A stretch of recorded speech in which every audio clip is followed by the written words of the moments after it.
Assalamualaikum warahmatullahi wabarakatuh. Bagaimana kabarnya hari ini sahabat kelas 4? Semoga kita semua dalam keadaan sehat walafiat. Pada video sebelumnya kita sudah belajar tentang jenis-jenis energi. Nah, yang belum lihat videonya bisa klik di pojokan ya. Nah, hari ini pada pembelajaran keempat subtema 1 tema 9 kelas 4 kita akan belajar tentang hak dan kewajiban kita terhadap energi. Sebelum mulai belajar, marilah kita berdoa menurut agama dan keyakinan masing-masing. Berdoa disilahkan. Selesai. Sumber energi dapat kita kelompokkan menjadi dua, yakni sumber energi yang dapat diperbaharui dan sumber energi yang tidak dapat diperbaharui. Nah, berikut ini dua contohnya ya. Ini sumber energi fosil atau energi minyak bumi, dan yang bawah ini sumber energi yang dapat diperbarui seperti energi angin, kemudian air, tenaga matahari ya. Sumber energi yang ada di Indonesia yang menyangkut kepentingan orang banyak dikelola oleh negara dan dipergunakan untuk sebesar-besarnya kemakmuran rakyat atau kesejahteraan rakyat. Contohnya minyak bumi, batu bara, gas, dan air. Setiap warga negara juga memiliki kewajiban untuk memanfaatkannya dengan bijak dan hemat. Berikut hak dan kewajiban setiap warga negara terhadap sumber energi dan pemanfaatannya. Setiap orang memiliki tanggung jawab dan kewajiban yang besar terhadap lingkungan dan sumber energi. Setiap aktivitas manusia memiliki pengaruh yang besar terhadap lingkungan. Manusia dan lingkungan memiliki hubungan yang sangat erat satu sama lain. Artinya, apa yang dilakukan manusia akan berpengaruh kepada alam. Nah, berikut kewajiban manusia dalam menggunakan sumber energi dalam kehidupan sehari-hari. Yang pertama, menghemat energi dengan menggunakan seperlunya. Misalnya bila kita hendak tidur, sebaiknya mematikan lampu, kemudian menutup keran bila sudah penuh ya airnya ya. Nah, yang kedua, memanfaatkan teknologi dan peralatan yang ramah lingkungan. Sebaiknya kita menggunakan teknologi yang ramah lingkungan, misalnya membeli kendaraan yang polusinya rendah ya, yang tidak menghasilkan polusi. Kemudian menggunakan peralatan elektronik yang wattnya itu rendah. Yang ketiga, menjaga dan melestarikan alam untuk menjaga ketersediaan sumber energi. Menjaga dan melestarikan alam ini maksudnya ya memanfaatkan alam, kemudian menjaganya ya dengan tidak membuang zat-zat yang dapat mencemari lingkungan, misalnya sampah plastik, kemudian oli, dan sampah medis ini yang akan menyebabkan kerusakan lingkungan. Keempat, melakukan reboisasi untuk menjaga ketersediaan sumber air.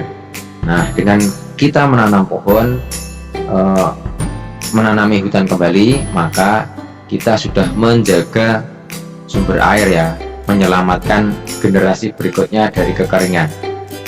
Yang kelima, menggunakan energi alternatif seperti energi angin, air, atau matahari untuk menggantikan energi yang tidak dapat diperbarui.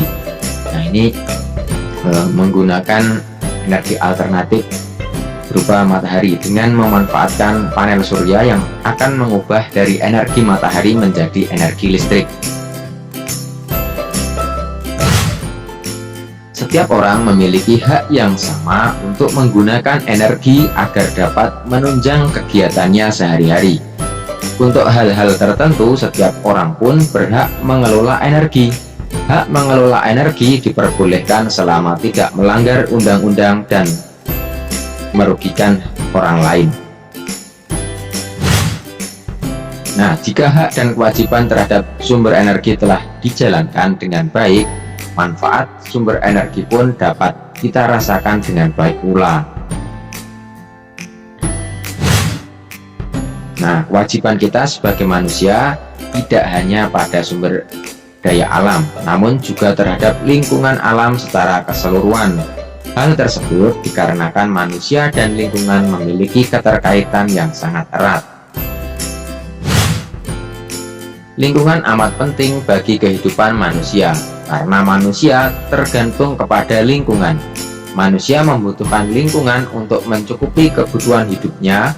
Oleh karena itu, lingkungan memiliki daya dukung bagi kehidupan. Artinya, lingkungan mempunyai kemampuan untuk mendukung kehidupan manusia dan makhluk hidup lainnya. Nah, ini gambarnya ada petani ya.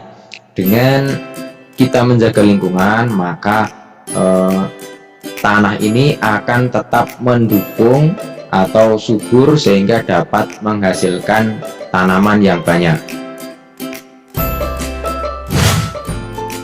Oleh karena itu, manusia harus senantiasa berbuat baik kepada lingkungan. Manusia harus dapat berpikir dan berperilaku secara tepat, bijak, dan bertanggung jawab. Ini contoh memunguti sampah ya yang berserakan. Ini termasuk tanggung jawab kita terhadap lingkungan. Hidup yang selaras dengan alam dapat dimulai dari diri sendiri. Kita harus membiasakan pola hidup bersih dan sehat seperti selalu membuang sampah pada tempatnya, rajin berolahraga, dan selalu memeriksa keadaan mesin kendaraan agar tidak menghasilkan banyak asap kotor. Selain itu, kita harus meningkatkan kreativitas dengan mendaur ulang barang-barang yang sudah tidak terpakai agar tidak mencemari lingkungan. Ini perilaku yang patut dicontoh supaya lingkungan tetap optimal memberikan daya dukung bagi manusia. Nah, sudahkah kalian berbuat demikian? Jika sudah, kembangkan dan tingkatkanlah terus. Namun jika belum, mulailah melakukan dari sekarang. Jika kita cinta dan bersahabat dengan alam, alam akan cinta dan bersahabat dengan kita. Namun sebaliknya, jika kita merusak alam, alam akan marah dengan menumpahkan segala bencana pada kita. Ini sering kita lihat di berita ya, bencana banjir, tanah longsor. Ini karena manusia sudah tidak cinta dengan alam, sehingga alam menumpahkan segala bencana bagi manusia. Nah, demikian sahabat kelas 4 pembelajaran singkat pada hari ini. Semoga bisa bermanfaat. Selanjutnya soal latihan bisa kalian kerjakan pada kolom deskripsi. Mohon maaf bila ada salah kata. Wassalamualaikum warahmatullahi wabarakatuh. Salam literasi.